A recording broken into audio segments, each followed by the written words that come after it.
And I'm back with my co-host, Dr. Eric Goldman, an expert on Yiddish, Jewish, and Israeli films. Welcome back, Dr. Goldman. Thank you. Now, this movie is so much kind of a part of the 50s. It seemed like such a 50s movie. Do you think it worked? It does and it doesn't.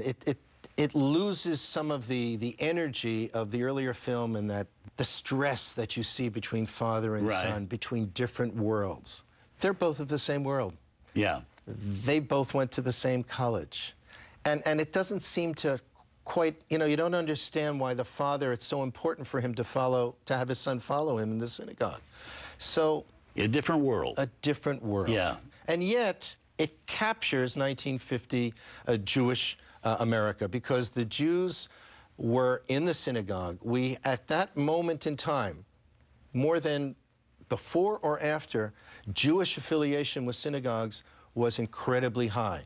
Because if you were a good American, you went to church.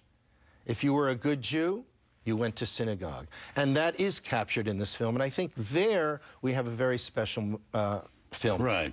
We also have to say there was something that happened between the first version and the second one. That's the Second World War. Yeah, and it's interesting also that the character, the Golding character, he comes out of a taxi cab in his uniform. He is a Korean War vet.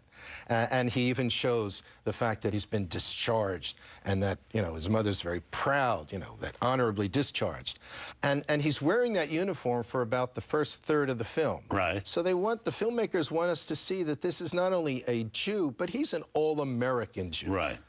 And there's even a great moment at the beginning when he's getting out of the taxi cab and he says to the driver, it was great to see you, or whatever it is. And the driver says, and a good yontif to you, the Irish driver, and, Happy New Year to you. So there's already this camaraderie, this sense that Jews, Irish, Italians, we are now American. So it was a whole different world. A different world. Actually, in those years in between. Yeah.